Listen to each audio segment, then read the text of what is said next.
still trying to get to the prom. And I really like that. Sometimes the spirits, though, they're not so benign.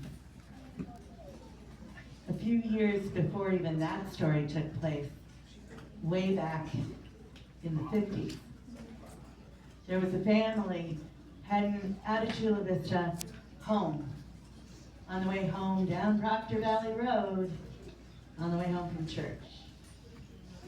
Shall we gather at the river?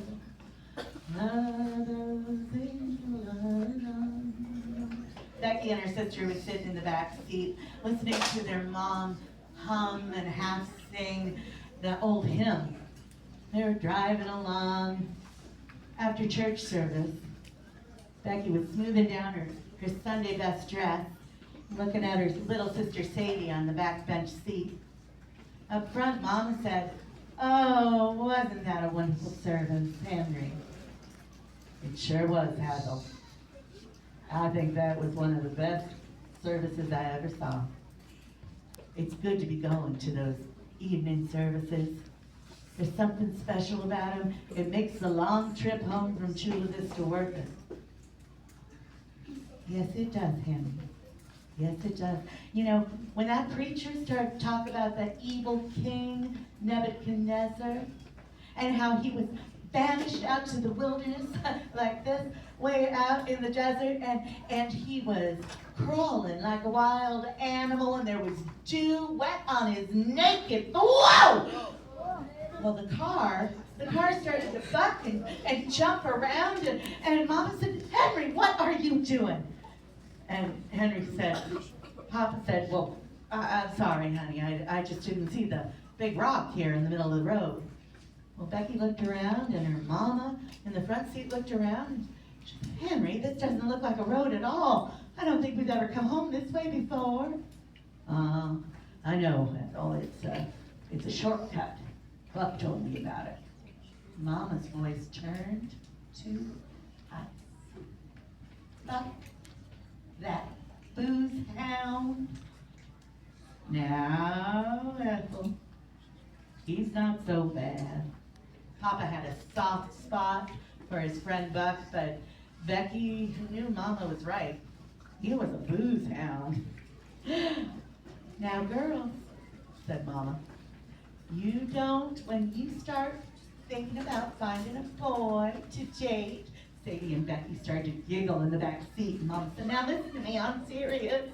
Someday you're going to want to find boys to date. You make sure you don't find any who are messing around with alcohol or smoking cigarettes. There's no place in your life for boys like that." Well, Becky kind of rolled her eyes, and Sadie giggled some more, and Mama just turned around, and Papa winked at the girls. And then he said, well, now look, Ethel.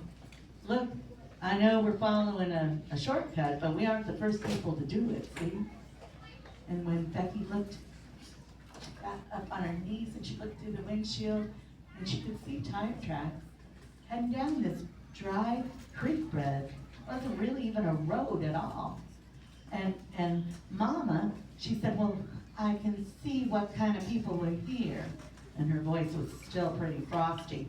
When Becky looked out the side, she could see that there was a fire ring with beer bottles all around it. Mama took a deep breath and started to sing, "Shall we gather at the river where those angel feet have true?" Whoa! Henry! He hit another rock. Mama, she just started to take her voice took off, and she started to sing the hymn so pretty, and Becky looked behind her and saw the dust all kicking up behind the road. Looked kind of like something was following them down that dry creek bed, but Mama's voice was so sweet and so calming. "Where those angel feet are trod, shall we gather at the river that flows by the throne of..." What? All of a sudden, Becky found her nose smashed up against the back seat of Dad's driver's seat. And Mama, she was just staring out the windscreen, and Becky heard Papa say in a voice she'd never heard before, "Ethel, what in the heck is that?" And Ethel, Mama, she didn't even answer. She just clenched her teeth and kept singing that hymn.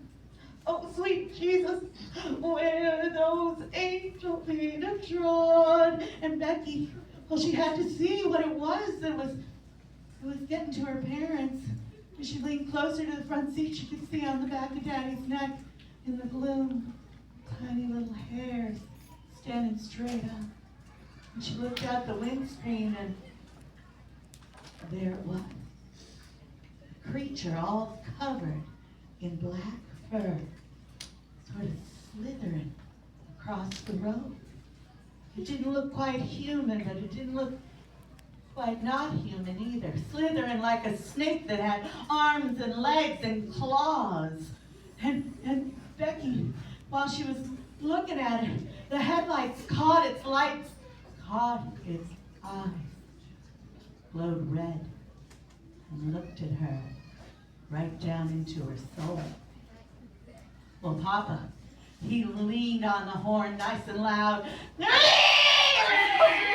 And Becky, she closed her eyes, and then everything was silent. And when she opened her eyes, that creature was gone, and there was just some rustling in the sagebrush, like something had slithered off to hide. Well, Papa, he hit the gas like he had never hit it before, and they didn't say another word until they got home. And after that, well, they didn't go down that Proctor Valley Road after dark, after church services. Heck, I don't think they ever went to evening services again. And whenever Becky's parents took them down that Proctor Valley Road, they made sure that it was only in the bright light of the sun.